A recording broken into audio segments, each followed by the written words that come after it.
So thank you for coming out.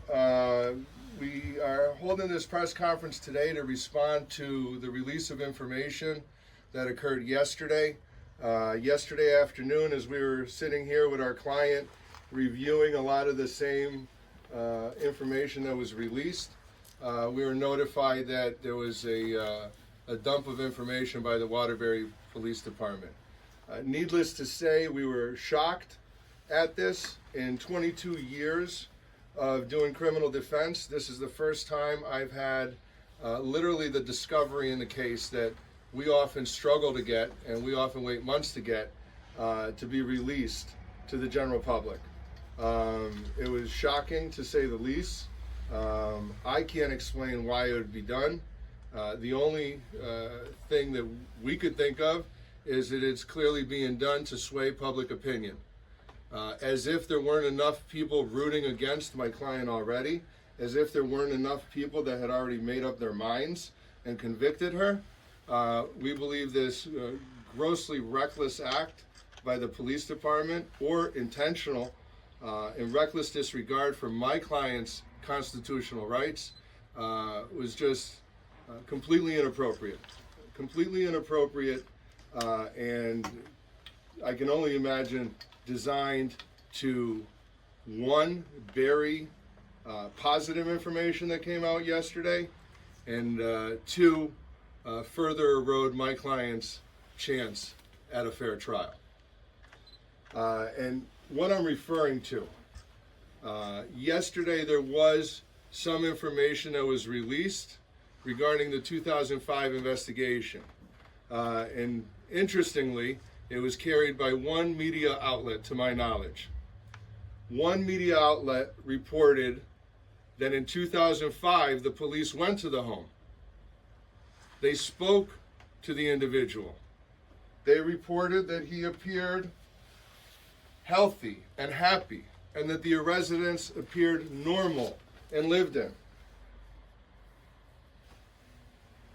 Almost every other media source, we counted at least 13, ran articles about the pictures depicting the inside of the house and the body cam video that was released.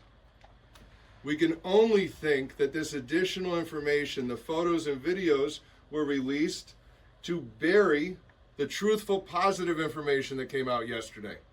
Clearly, the police don't want it out there that when they went to the home, the individual appeared happy and healthy, that the home appeared normal and lived in. What was done yesterday was shocking and completely inappropriate. I'll take your questions. So it was done through a FOI. Catherine Hauser from our station asked the police, and she was very specific about photos. Why would that be a violation if it's a Freedom of Information Act? So there are exceptions to Freedom of Information Act. There are exceptions for cases involving domestic violence. There's exceptions for cases where the case is still pending in court.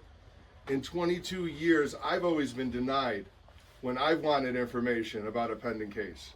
It's very convenient that it is released in this situation. And not just that, it's reckless.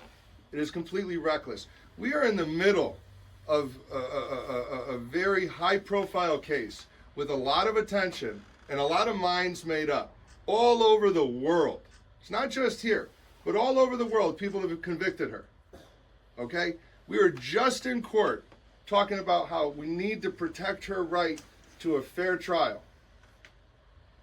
And then to turn around and have this happen days later for no reason other than, I think, to feed the public hysteria. Will you try to move this trial out of Waterbury to ensure she gets a fair trial? We may have to do that at the appropriate time. We may file a motion for change of venue. This is being covered everywhere. What we're really going to need is some jurors that can keep an open mind. What we have is millions of people behind their keyboards, behind their monitors, having convicted her without knowing anything about this case. I've seen the evidence in the case, and I'm not moved. I am confident in our case. Are you confident you'll be able to find enough jurors that don't know much about this case or haven't created their own opinion about the case yet? We're going to spend a whole hell of a lot of time trying. Okay, and I hope there are still people out there that will keep an open mind. Because a lot of people haven't. A lot of people think just because of the allegations, she shouldn't have rights. She shouldn't even have a defense. The fact that we're standing here defending this woman offends a lot of people. Well, that's just too bad. So we intend on giving her a defense, and we intend on questioning every juror we can until we find those impartial jurors. And if we can't find them in this jurisdiction, then we will move to another one. And all of you are reporters. You have experience with FOIA. You have experience with police departments. How many cases do you receive all the discovery from a pending case? Well, maybe not all of it. I don't mean to interrupt you, but in certain cases, we'll get body camera footage, and we'll get, plenty of video, pictures, particular evidence when it involves certain cases. Why do you think this is different?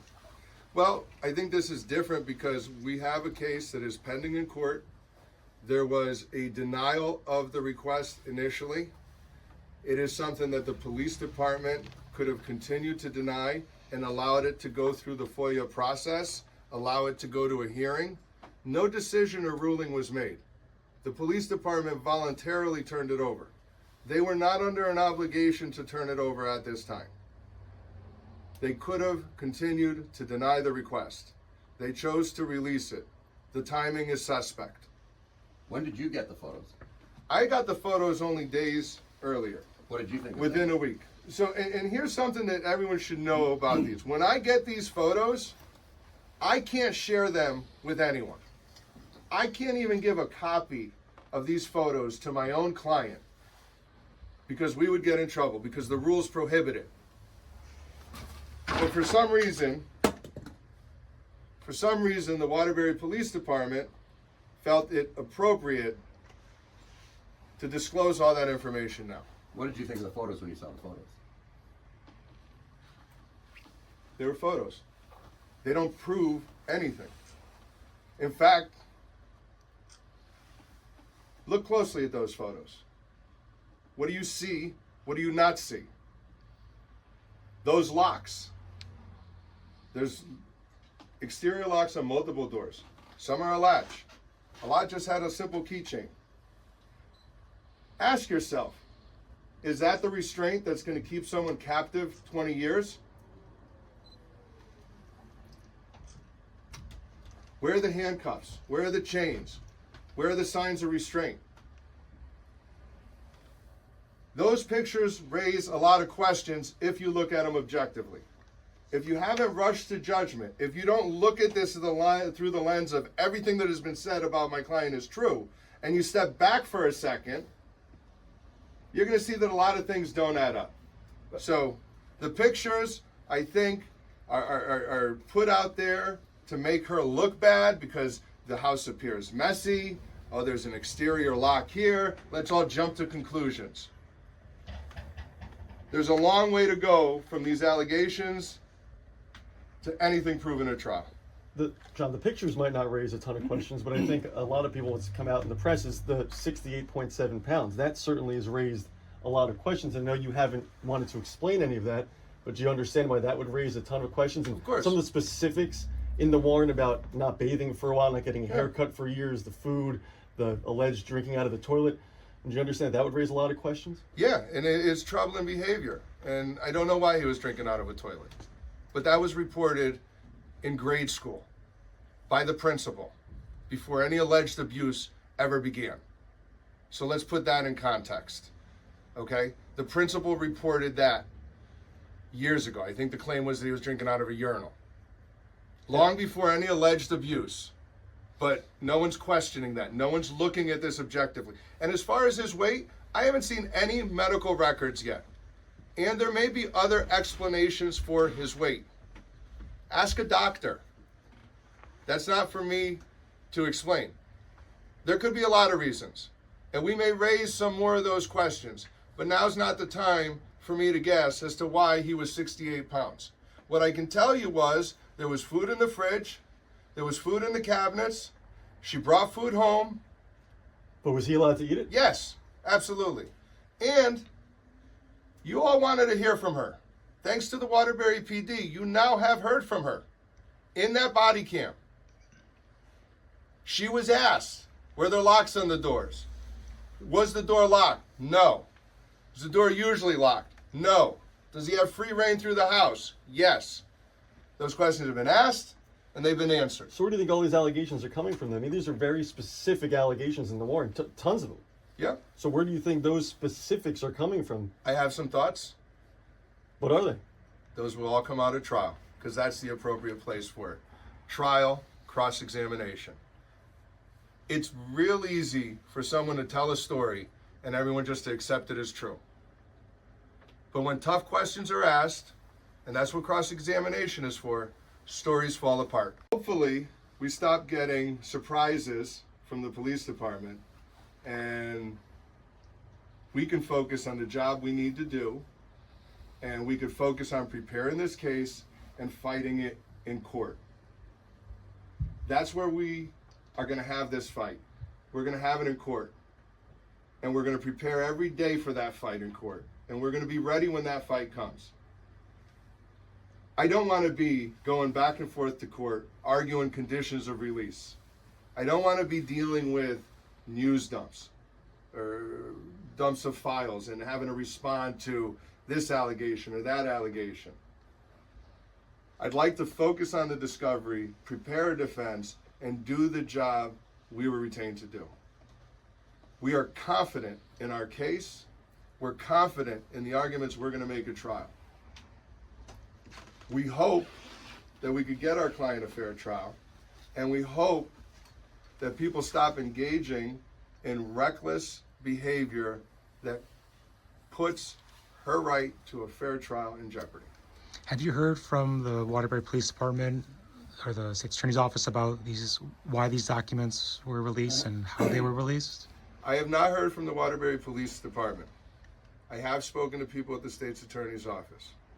I'll let them speak for themselves, but it is my understanding that this wasn't something that they released. But that's something you discuss with them, obviously. And can you talk about your motion that you filed today and what you're hoping to achieve with the preservation of documents? Absolutely. So we've asked, both by way of a letter and by way of a written motion in court, that all communications, all documents, all emails, all memorandum, all information relating to the release of this information be preserved.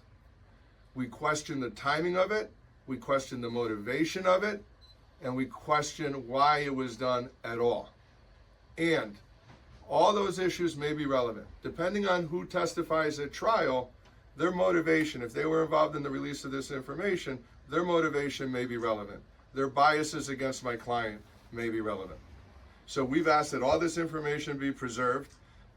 It may be important later to arguments we raise both with respect to venue and to the cross-examination of potential police witnesses.